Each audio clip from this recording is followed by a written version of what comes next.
கர்த்தருக்குள் பிரியமானவர்களே, ஆண்டவராய் இயேசுவின் புண்ணிய நாமத்தினாலே உங்களை வாழ்த்துகிறேன்.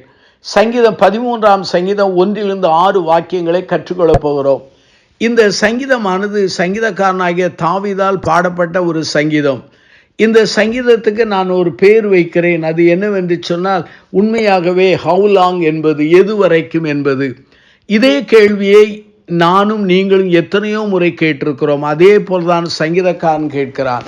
சங்கீதக்காரன் நானும் நீங்களும் சந்தித்த அதே சூழ்நிலை வழியாய் கடந்து போனவர்.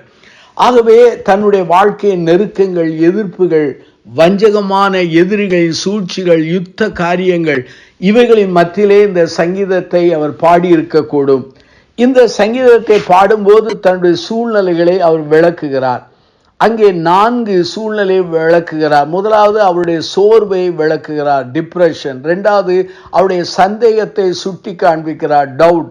3வது டிஸ்பேர், தன்னுடைய விரக்தியை அவர் வெளிப்படுத்துகிறார். 4வதாக தன் தோல்வியை அவர் அடையாளம் காட்டுகிறார்.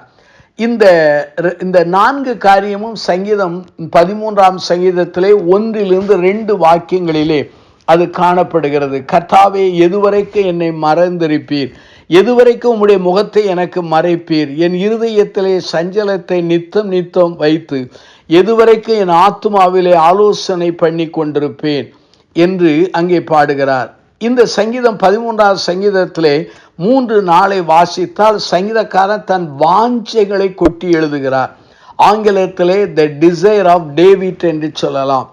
அங்கே 3-4 உங்களுக்காக வாசிக்கிறேன். என் தேவனாகிய கர்த்தாவே, நீ நோக்கி பார்த்து எனக்கு செவி கொடுத்தருளும். நான் மரண நித்திரை அடையாதபடி என் கண்களை தெளிவாக்கும். அவனை மேற்கொண்டேன் என்று என் பகைஞன் சொல்லாதபடிக்கு நான் தள்ளாடுகிறதினால் என் சத்துருக்கள் கழிகூறாதபடிக்கு இப்படி செய்தருளும் என்றார். இதிலே 5 வாஞ்சைகளை வெளிப்ப. 1, ஆண்டவரே கேளும் என்றார். 2வது என்னை பாரும் என்றார், நோக்கி பாரும் என்றார். 3வது என்னை பலப்படுத்தும் என்று சொல்கிறார். 4வதாக என் எதிரிகளை நீர் பொறுப்படுத்திக் கொள்ளும் என்று சொல்கிறார். 5வதாக என் விரோதிகளுடைய அந்த களிப்பை, அவருடைய குற்றச்சாட்டை அமைதிப்படுத்தும் என்று எழுதுகிறார்.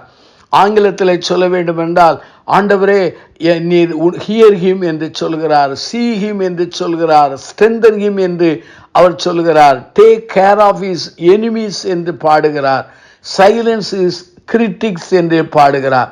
இது இந்த 3-4 வருகிறது. கடைசியாக இந்த சூழ்நிலையிலே ஆண்டவரிடத்திலே தன் வாஞ்சைகளை கொட்டி தீர்த்த போது ஆண்டவர் அவர் விடுவித்தார் அல்லது அவரை மீட்டு கொண்டார். ஆங்கிலத்தில் இந்த 3வது குறிப்புக்கு டெலிவரன்ஸ் என்று சொல்லலாம். ஆண்டவர் தம்மை நோக்கி கூப்பிடுகிற எவர்களையும் அவர் கைவிடுவதில்லை, விடுவிக்கிற ஆண்டவராயிருக்கிறார். 5-6 உங்களுக்காக நான் வாசிக்கிறேன். நான் உம்முடைய கிருபையின் மேல் நம்பிக்கையாய் இருக்கிறேன். உம்முடைய ரட்சிப்பினால் என் இருதயம் களிகூரும். கர்த்தர் எனக்கு நன்மை செய்தபடினால் அவரை பாடுவேன் என்று அவர் பாடுகிறார். இந்த 2 கடைசி வாக்கியங்களிலே 3 காரியங்களை சங்கீதக்காரன் பிரதிபலிக்கிறார். 1, ஹிஸ் ஹானஸ்ட் ட்ரஸ்ட் என்று சொல்லலாம். 5வது வாக்கியத்தின் முதல் பகுதியை பாருங்கள். நான் உம்முடைய கிருபையின் மேல் நம்பிக்கையாயிருக்கிறேன். தன்னுடைய மேல் அவர் நம்பிக்கை வைக்கவில்லை, மனிதர்கள் மேல் நம்பிக்கை வைக்கவில்லை. ஆண்டவரே, உம்முடைய கிருபையின் மேல் நம்பிக்கையாய் இருக்கிறேன் என்று சொல்லி த ஹானஸ்ட் ட்ரஸ்டை வெளிப்படுத்துகிறார். 2வதாக அவர் சொல்லுகிறார் 5ஆம் வசனத்தின் பின்பகுதியிலே, உம்முடைய ரட்சிப்பினால் என் இருதயம் களிகூரும் என்றார். ஒருவேளை நெருக்கத்தில் இருந்த சங்கீதக்காரனை ஆண்டவர் விடுவித்து ரட்சித்த போது அவருடைய இருதயம் களிகூறுகிறது என்று பாடுகிறார். இஸ் ஹார்ட் ரீஜாய்சிங் என்று சொல்கிறார். 3வதாக அவர் சொல்லுகிற ஒரு காரியம் என்ன? 6 கர்த்தர் எனக்கு நன்மை செய்தபடியினால் அவரை பாடுவேன் என்று சொன்னார்.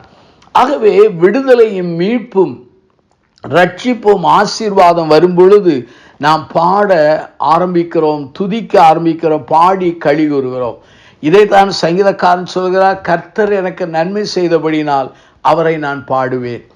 இந்த செய்தியை கேட்டுக்கொண்டிருக்கிற சகோதர சகோதரிகளை கலங்காதிருங்கள். உங்களுடைய வாழ்விலும் என் வாழ்க்கையிலும் இதே சங்கீதக்காரனுடைய சூழ்நிலையை நாம் கடந்து போயிருக்கலாம், அல்லது எதிர்காலத்திலே கடந்து போகக்கூடிய நிலையும் கூட ஏற்படலாம். சங்கீதக்காரன் தேவன் மேலே அவன் அசைக்க முடியாத நம்பிக்கை வைத்ததினாலே தேவன் அவனை விடுவித்தார். அவன் பாடுகிற கிருபையை தந்தார். சங்கீதக்காரனுக்கு செய்த ஆண்டவர் எனக்கு உங்களுக்கு செய்வார். கண்களை மூடி பிரார்த்தனை செய்வோம். ஜீவனுள்ள பிதாவே, இந்த நல்ல நாளுக்காக நாங்கள் நன்றி சொல்கிறோம். உம்முடைய வல்லமையான வார்த்தைகளை எங்களுக்கு தாரும். எதுவரைக்கும் என்று கேட்டுக்கொண்டிருக்கிற நாங்கள் ஆண்டவரை நன்றியோடு துதிப்பதற்கு அற்புதங்களும் விடுதலையும் தாரும். இந்த செய்தியை கேட்டு அர்ப்பணித்த மக்களை ஆசீர்வதியும். இயேசுவின் நாமத்தில் ஜெபிக்கிறோம் பிதாவே.